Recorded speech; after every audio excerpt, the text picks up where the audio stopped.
Bonjour tout le monde, que vous nous écoutiez à la plage, au sommet d'une montagne ou dans le métro, on espère que votre mois de juillet se passe au mieux. Aujourd'hui, on réécoute la reco de Roland du FreakyCast.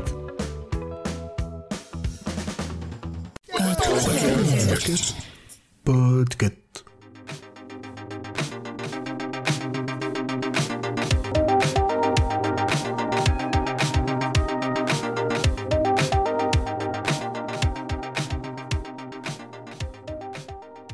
Chers amis auditeurs et auditrices, je suis Roland du FreakyCast et j'ai décidé de partager avec vous pour Watchlist une petite mésaventure culturelle qui m'est récemment arrivée. Alors asseyez-vous chers amis et laissez-moi vous narrer cette séance de visionnage un peu foireuse. L'aventure commence lors d'une soirée père-fille où pour terminer la soirée en beauté, il a été décidé de regarder un bon vieux film d'animation japonais familial.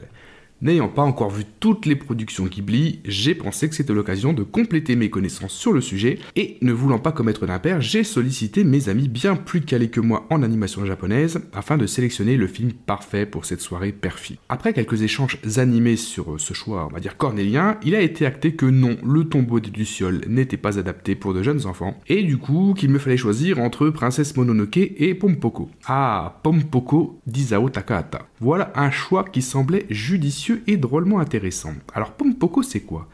Pompoko c'est l'histoire de Tanuki, ou chien vivérin en français, de petites créatures qui ressemblent quand même vachement à des ratons laveurs, on va pas se mentir, qui doivent lutter contre les humains venus détruire leur habitat naturel pour agrandir la ville de Tokyo dans les années 60. Ayant une conscience écologique avérée, je me suis dit...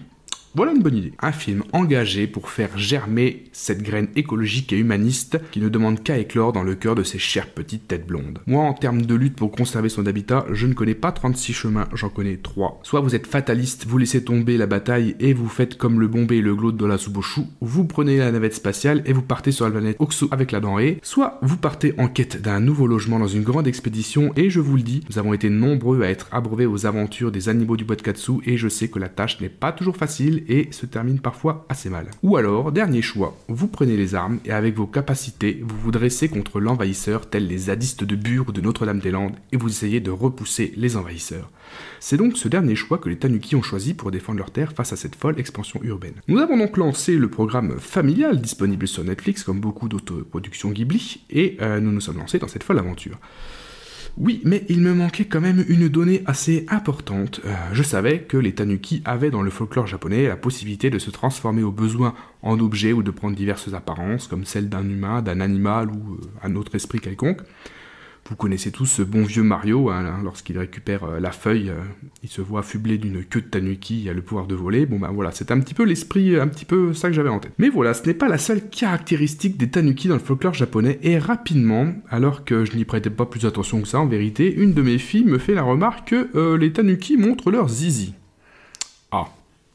Alors je commence à regarder plus en détail, et je m'aperçois que les très mignons Tanuki de ce bon vieux Isao Takahata sont quand même sévèrement burnés, et cela n'aura pas échappé à ma progéniture. Intrigué, je mets alors sur pause, et je retourne demander quelques explications à mes amis qui m'ont gentiment recommandé cette production. Mais enfin Roland, tu sais bien les Tanuki dans le folklore japonais ? Bah oui, alors, tu sais vraiment pas ? Mais non, enfin ! Mais c'est connu, regarde sur internet. Et patatras, la vérité éclate alors à mes yeux.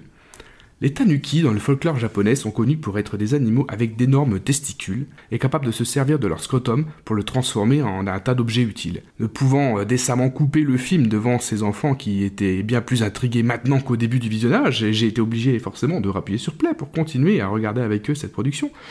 Et quelle ne fut pas notre surprise de voir ces jeunes Tanuki apprendre à étirer leur scrotum pour en faire un tas d'objets utiles dans leur lutte contre les humains, comme de faux ponts pour que les engins de démolition finissent dans le fossé, ou alors des couvertures géantes pour bloquer la vue des conducteurs des engins de chantier, et j'en passais des meilleurs, quel grand moment de solitude. Bon alors avec tout ça, est-ce que je vous recommande Pompoko ? Eh bien oui, car derrière cette demi-loose, et mon honneur de père qui en a quand même pris un petit coup, se cache un petit bijou d'animation japonaise.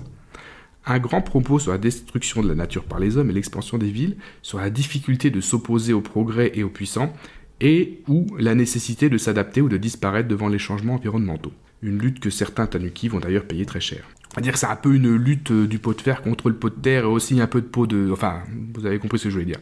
Bref, c'est un indispensable que je vous recommande chaudement.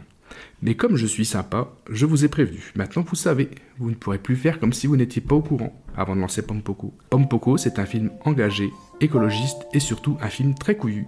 Bon visionnage et arigato monsieur Takahata.